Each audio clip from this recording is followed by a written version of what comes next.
সুপ্রিয় দর্শক, আসসালামু আলাইকুম। আপনাদের সবাইকে স্বাগত জানাচ্ছি এখনকার আলোচনায়। আপনাদের সঙ্গে আছি আমি সিরাজুল ইসলাম। দর্শক, মার্কিন বিমানবাহী রণতরী আব্রাহাম লিঙ্কনে নাকি সেনাদের ভেতরে সংঘর্ষে 7 জন নিহত এবং বেশ কয়েকজন আহত হয়েছে।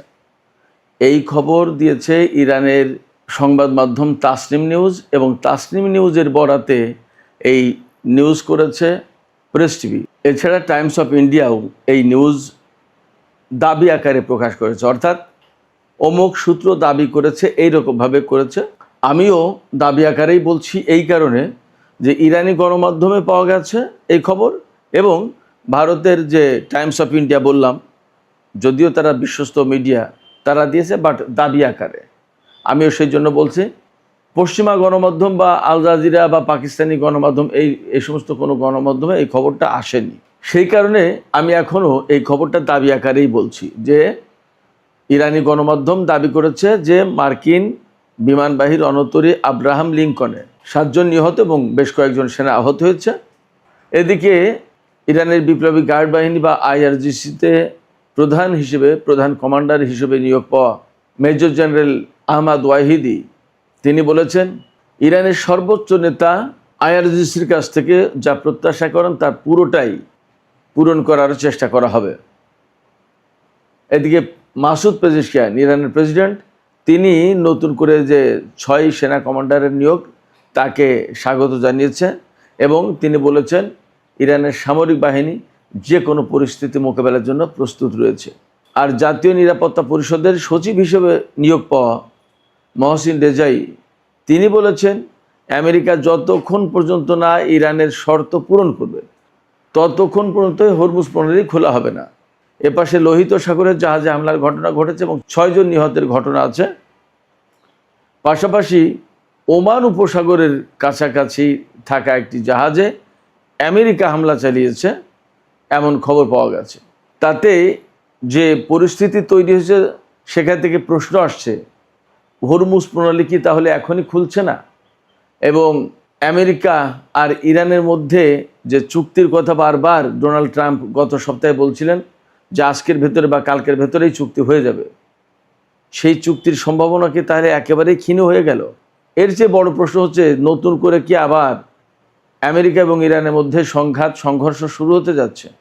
আর এই যে আব্রাহাম লিঙ্কনের যে খবর পাওয়া গেল ইরানের গণমাধ্যম থেকে যে 7 জন নিহত হয়েছে, আসলে এই বিষয়টা কি এবং এর সাথে আরও কি কি বিষয় জড়িত?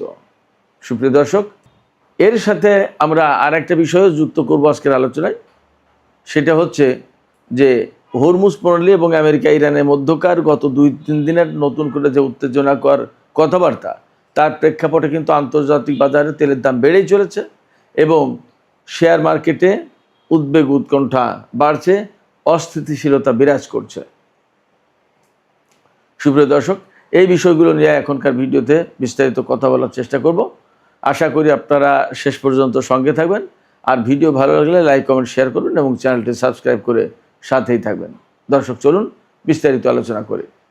প্রথম খবর যেটা বলছিলাম, যে মার্কিন রণতরী ইউএসএস আব্রাহাম লিঙ্কন, এটা প্রায় 9 মাস ধরে ভারত মহাসাগরে মোতায়েন করা রয়েছে।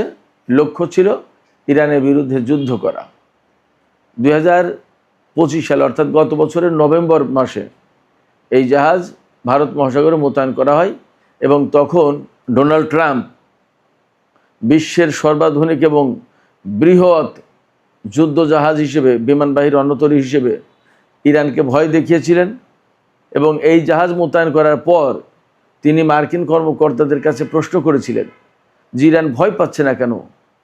আমাদের সবচেয়ে গুরুত্বপূর্ণ রণতরী মোতায়েন করলাম ইরানের একেবারে উপকূলের কাছাকাছি বলা যায়, তারপরেও তারা ভয় পাচ্ছে না, তারা নত হচ্ছে না, তারা চুক্তি করছে না, তারা আলোচনা আসছে না, ব্যাপারটাকে। তার মানে তিনি প্রথম দিকে এই জাহাজ মোতায়েন করে ভয় দেখাতে চেয়েছিলেন, কিন্তু আস্তে আস্তে আস্তে আস্তে সেটা শুধু ভয় দেখানোর পর্যায়ে না, একেবারে যুদ্ধের কাজেই জড়িয়ে পড়েছিল। এবং এই জাহাজ মোতায়েন করে এখন দেখা যাচ্ছে আমেরিকা এক ধরনের ঝামেলার ভিতরে পড়ে গেছে। ঝামেলার ভিতরে পড়েছে কি? এই জাহাজ মোতায়েন করার পরে 8-9 মাস চলে যাচ্ছে, সেনাদের কোনো ছুটি নেই, কোনো বন্দরেও ভিড়ার সুযোগ নেই। শুধু তাই না, মার্কিন গণমাধ্যমে একেবারে সব অনেক অনেক গণমাধ্যমে, আমেরিকার প্রভাবশালী প্রথম শ্রেণীর সমস্ত গণমাধ্যমে খবর এসছে যে এই আব্রাহাম লিঙ্কনে সেনারা খাবার দাবারের সংকটে পড়েছে। কোনো কোনো দিন এমন যাচ্ছে যে আধা কাপ ভাত আর 2 পিস গোশত এই খাওয়ানোর ব্যবস্থা হচ্ছে। খাবার দাবারের সংকট, তাদের লন্ড্রি সিস্টেম প্রায় 2 সপ্তাহ বন্ধ ছিল, কাপড় চোপড় পরিষ্কার পরিচ্ছন্ন করার কোনো ব্যবস্থা নেই, এমন হয়েছে। সেনারা অভিযোগ করেছে তাদের শাওয়ার সব ফাঙ্গাস পড়ে ছত্রাক পড়ে নষ্ট ফষ্ট ময়লা নোংরা হয়ে গেছে, ওয়াশরুমগুলো ব্যবহার করার কোনো উপায় নেই। দীর্ঘদিন ব্যবহারের ফলে, দীর্ঘদিন সমুদ্রে থাকার পরে এগুলো পরিষ্কার পরিচ্ছন্নতা করার কোনো ব্যবস্থা নেই, মানে রেগুলার নেই। 8-9 মাস ধরে একটানা মোতায়েন। এই যে দীর্ঘ মোতায়েন, যুদ্ধ ক্লান্তি, অবসাদ, মানে অবশ্রান্ত হয়ে গেছে তারা, ক্লান্ত শ্রান্ত। এইসব সেনাদের মনোবলও ভেঙে গেছে।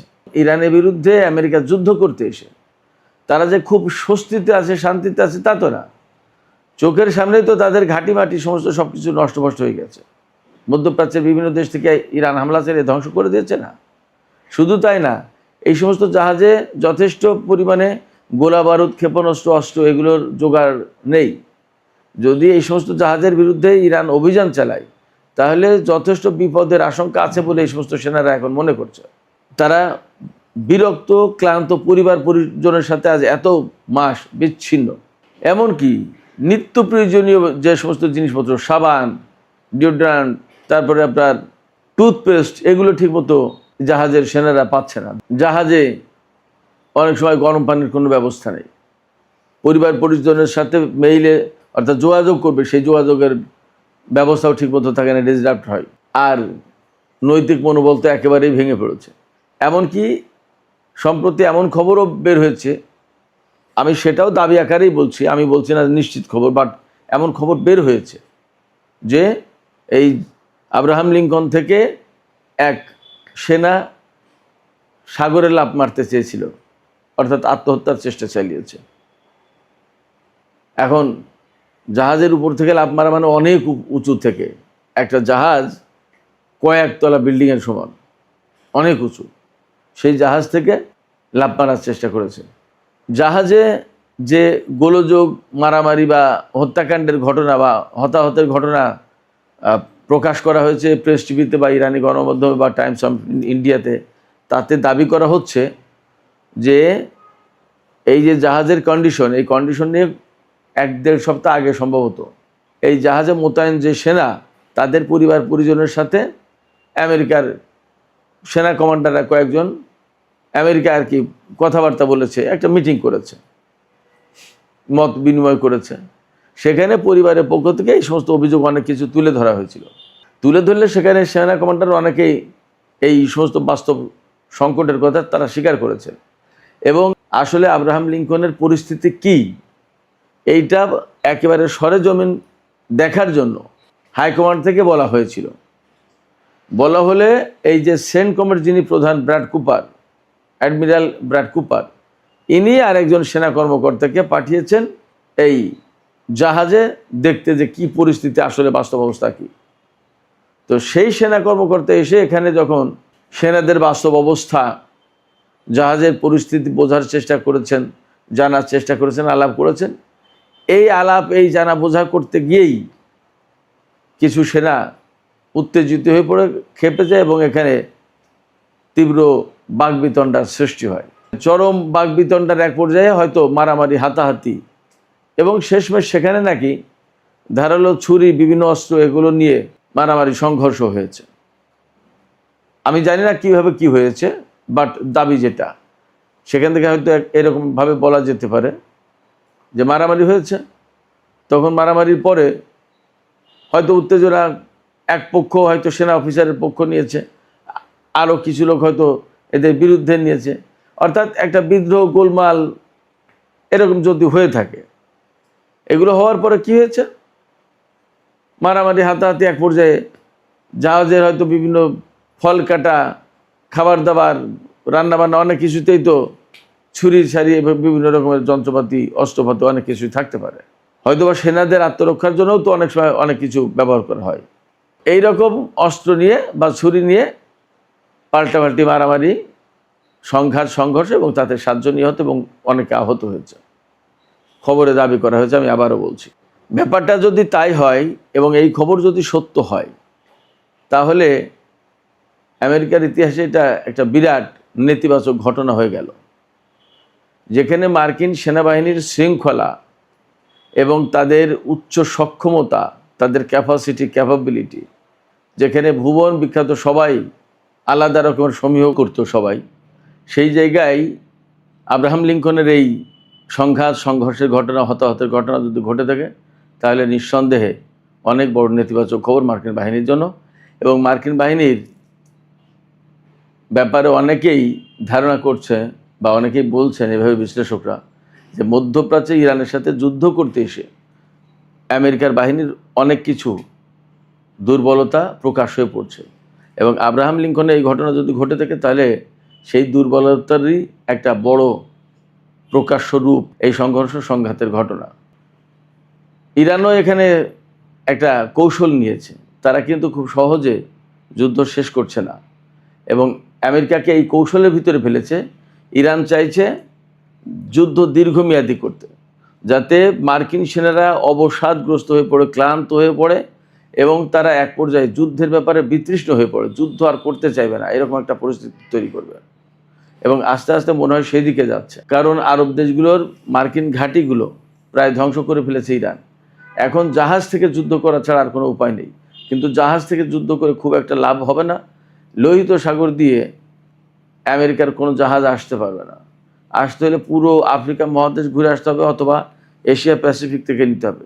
কিন্তু ওপাশে চীন, উত্তর কোরিয়ার চাপ আছে, তাহলে কি করবে? সেক্ষেত্রে আমেরিকা এই ইরান যুদ্ধ করতে এসে আসলেই এক রকমের মারাত্মক ফাঁদে পড়েছে, এক বিপদে পড়েছে। এই জায়গা থেকে এখন তারা না পারছে বেরিয়ে যেতে, না পারছে যুদ্ধ করতে। এর ভেতরে ডোনাল্ড ট্রাম্পের মতো একজন ব্যক্তি, যিনি কখন কোনটা বলেন আসলে তা বোঝা মুশকিল। তিনি আজকে বলেন আলাপের কথা, কালকে বলেন বৈঠক হচ্ছে, পরের দিন বলেন চুক্তি হবে, তারপরের দিন আবার ইরানের বিরুদ্ধে যুদ্ধের হুমকি দেন এবং বলেন যে নৌ অবরোধ অব্যাহত থাকবে, ইরানের উপরে নিষেধাজ্ঞা দিতে হবে, ইরানকে চেপে ধরতে হবে অর্থনৈতিক দিক দিয়ে। ইরানও বলছে যে ঠিক আছে, অর্থনৈতিক চাপ দিয়েই যদি আমাদেরকে কাবু করতে চাও তো ঠিক আছে দাও, এবং তোমরা যুদ্ধ করো, যুদ্ধ আমরা সহজে ছাড়ছি না। এবং যুদ্ধের নতুন করে আবার প্রস্তুতি নিচ্ছে শোনা যাচ্ছে ইরান। তার মানে দাঁড়াচ্ছে ইরান এবং আমেরিকার মধ্যে খুব শিগগিরই চুক্তি হচ্ছে না। যদি তাই না হয়, তাহলে আমেরিকাকে আরও দীর্ঘমেয়াদে ভারত মহাসাগর বা লোহিত সাগর এই সমস্ত জায়গায় জাহাজ মোতায়েন করতে হবে। বাট ফ্যাক্ট হচ্ছে, আজ পর্যন্ত আমেরিকান নৌবাহিনী হরমুজ প্রণালীতে একটি জাহাজও প্রবেশ করাতে পারেনি। একদিনের জন্য হরমুজ প্রণালী তারা শক্তি প্রয়োগ করে খুলতে পারেনি। ফলে ইরানের সাথে দীর্ঘমেয়াদে যুদ্ধে গেলেই আমেরিকায় বিপদে পড়বে এবং পড়েছে অলরেডি।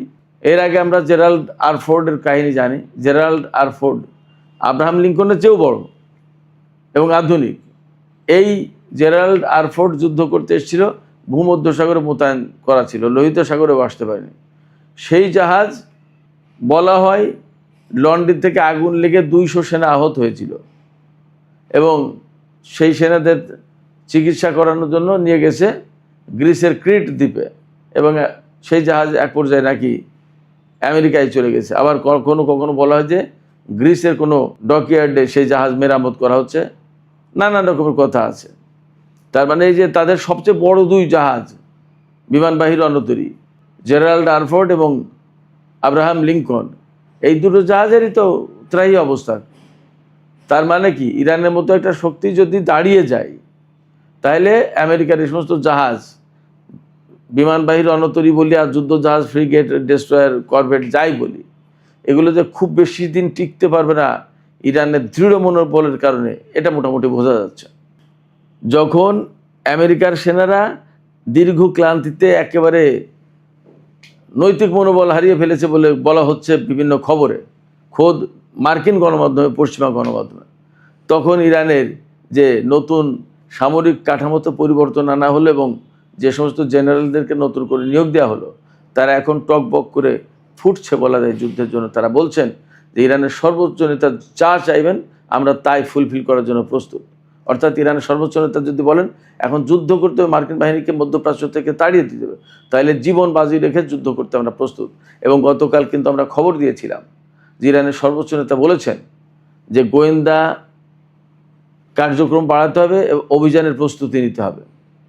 এর মানে দাঁড়াচ্ছে কি, ইরান খুব সহজে ছেড়ে দেবে না। আর এর অনেকগুলো বড় কারণের ভিতরে একটা কারণ, ইরানের সর্বোচ্চ নেতাকে হত্যা করা হয়েছে, তার ছেলে বর্তমানে সর্বোচ্চ নেতা।